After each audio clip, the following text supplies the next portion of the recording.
With the Florida State women's basketball team dropping their final home game to Notre Dame by a final score of 70-67, their next stop will come in Greensboro, North Carolina, as they will be participating in the ACC tournament.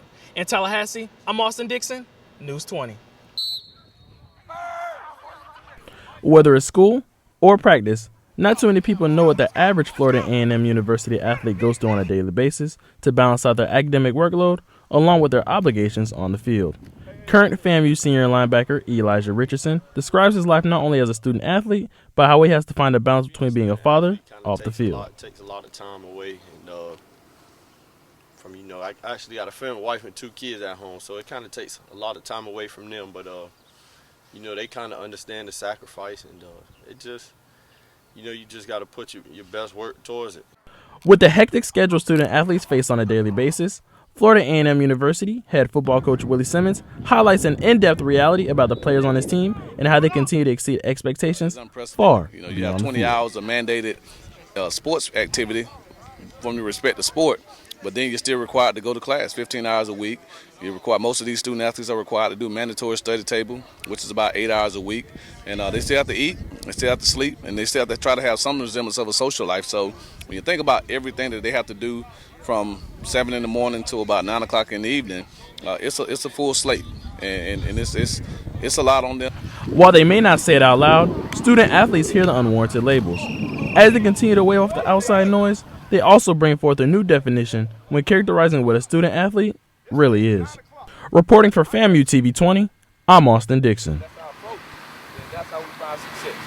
With the Florida State men's basketball team primed for another Atlantic Coastal Conference matchup in the Civic Center on Monday night, their latest matchup came against their ACC rival, the University of Pittsburgh. In what was a close game within the first half, the Seminoles' physicality and all-around team games were just too much for Pittsburgh to handle.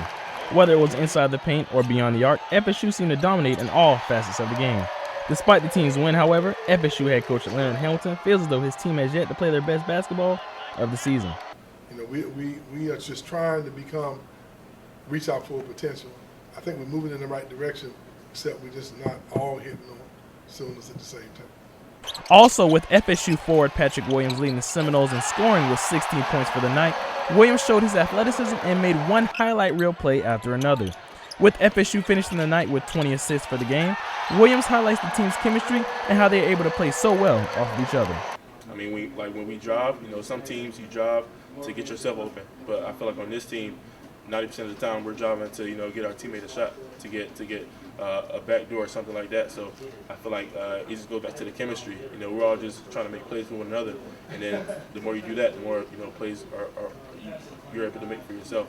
Also, with the Seminoles receiving help from some of their other players, sophomore guard Anthony Polite dropped in 10 points, while Malik Osborne dropped in 5 points of his own to help give the Seminoles a 14-0 record at home.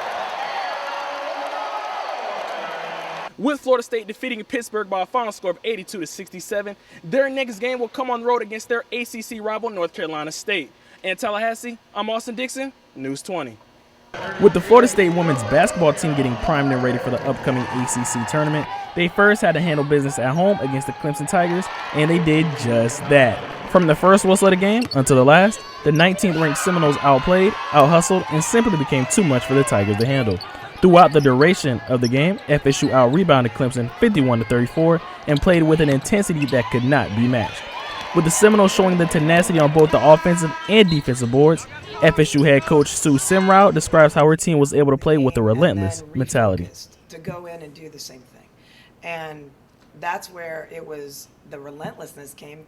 Clemson didn't know what was happening in that sense. And so that was really fun to watch. And I don't think anybody missed an opportunity today.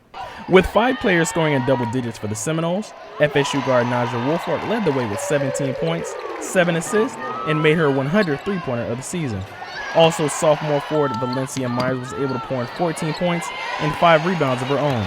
With Myers shooting 6 of 7 from the field, she was able to explain how she found high percentage shots throughout the game. Where I was most effective in the paint with the high lows, and I was just strong and be able to finish and have my focus on the basket. Also, with Morgan Jones chipping in 12 points for FSU, her and-one basket late in the fourth quarter sealed the deal for the Seminoles and moved them to a 22-6 record and one step closer to the ACC tournament.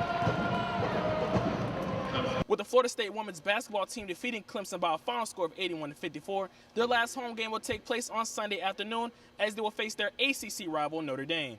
In Tallahassee, I'm Austin Dixon, News 20.